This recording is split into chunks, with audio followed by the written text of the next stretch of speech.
Do not wail on Genshin Impact. I'm gonna give my background story of, I guess, my experience of quote-unquote wailing on Genshin Impact, and now where I'm at in the current state of Genshin Impact. So if I open up my inventory here and I go to my weapons, you can kind of see that we have a lot of 5-star weapons. Not sure if I'm really proud of this, but anyways, we have a lot of 5-star weapons, a few R5s and whatnot. And it just really sucks that in this game, and again, I'm a day one player, so like I've been playing the game since day one, and we had a lot of hopium back then in the game. I was one of those players, and in terms of Genshin Impact, we all thought that one day we would get some endgame content other than the Spiral Abyss to really test the boundaries of our character. As you can see here, we have a few C6s. Not really too sure if I'm really proud of it again, but anyways, in terms of Genshin Impact, it's like, it just really sucks that you can't really test the boundaries of these characters, right? As the game is very, very easy. I know I've said this multiple times, but like, it really is that. The game is super easy, and it doesn't really take much effort to do stuff in this game, if that makes any sense. So in my opinion, like, I really do not think you should wail in Genshin Impact, like, whatsoever. It's just not worth it. Whether you're a veteran in the game or whether you're a new player, I mean, even for new players, like, especially, I don't think it's worth it at all. In terms of the experience in Genshin Impact, I know it's very, very subjective. People always say, oh yeah, if I see 6R5 this character, the game might be way too easy, it might become boring. And it's like, that is a very, very subjective stance to take on the game. It really depends on each individual. But if I go to the Primo Geo Bishop here real quick, or actually wait, if I go to the PMA, let's go to Inazuma. So if you go to the PMA, I'll just kind of show you guys here. In terms of Genshin Impact, the game is just way too easy. It's just way too easy. And it really sucks and it stings inside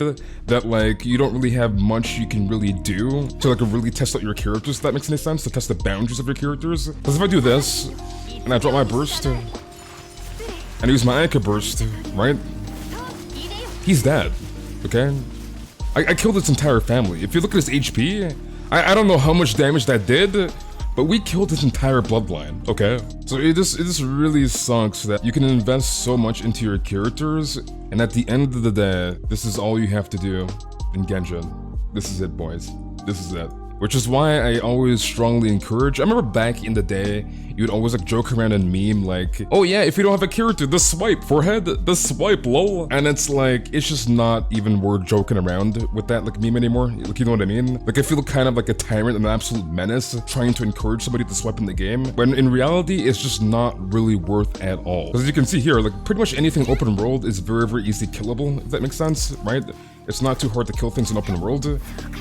Like, I can go around the world and just kill anything pretty much with my Amber, okay? This Amber right here, I know she has 40 crit rate, we don't talk about that, but this Amber right here, she can kill anything in the game with relative ease. So in terms of wailing, it's just not needed in Genshin Impact at all. Like, trust me, it's not. Another thing too that I've always seen, if I open up my character archive, I always see a lot of players, and I know this is very, very subjective, I've always seen people say, you know, I want more characters, you know, maybe my current set of characters are boring, I want new playstyles, blah, blah, blah, which is totally fine. But coming from a guy that has basically every character in the game, and I know this is very, very subjective, I understand this, but at the same time, I only use like a certain amount of characters on like a regular basis. There is no way I'm gonna use like 60 characters in the game on like a regular basis, right? Like every single day. I pretty much only use maybe like 10 characters out of this entire roster. And then another question you may ask, oh, Space, why did you pull for them? I don't freaking know. Like, dude, I don't know, dude. We ended up pulling for them. It is what it is. We all make mistakes. Nobody's perfect, okay? Don't judge me. But in terms of like the characters, all you really need to like really complete this game, to really optimize your teams, is just 8 solid characters that can get 36 stars into the Abyss. That's basically it. Once you get 2 solid teams of 8 characters, that's pretty much all you need for the game, and it doesn't take too much effort. I understand farming artifacts in this game can be very, very tedious, but at the same time, it's like, it just is what it is. But you don't necessarily need to have a roster of like 40, 50 characters to do that. Like, you know what I mean? Neither do you need to wail on constellations and like get them to C6 to get 36 stars in the Abyss. You can totally get 36 stars with C0 characters. And I don't really want to like ramble on too much here, but I think it's just not really worth at all in my opinion. I mean, obviously at the end of the day, you do you. Looking at all these weapons now, I don't want to say I necessarily regret it, because I've always had that question that people asking me, oh, Space, do you regret getting 5-star weapons? Do you regret R5ing? Do you regret C6ing? You're gone, you whatever, right? No, I don't necessarily regret it. At the end of the day, you need to make the choice for yourself on whether you want to spend money on the game. I personally don't think you should, but just be responsible about it. Don't put yourself in a bad situation where you're gonna go bankrupt or you can't pay your rent. Whatever the case is, do not do that, okay? Please don't go bankrupt for Genshin. It's not worth, okay? I don't want anybody watching this video to go homeless over Genshin. That is definitely not worth it. But there are obviously new players that play the game and may not know this. Again, it's a gacha game. It can be very, very tempting to pull for characters. Everybody wants to see that golden light,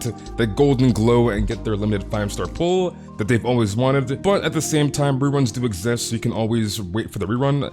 I understand waiting is a pain, but it is what it is, okay? It is what it is. But that's pretty much, again, it for the end of the video. Hopefully you guys all enjoyed. Let me know what you guys think. Are you guys currently wailing on Genshin Impact? Maybe you are, maybe you're not. I'll be reading all of the comments down below as usual, so leave a comment if you like. But yeah, make sure you guys like and subscribe, all the good stuff, and I'll see you boys in the next one.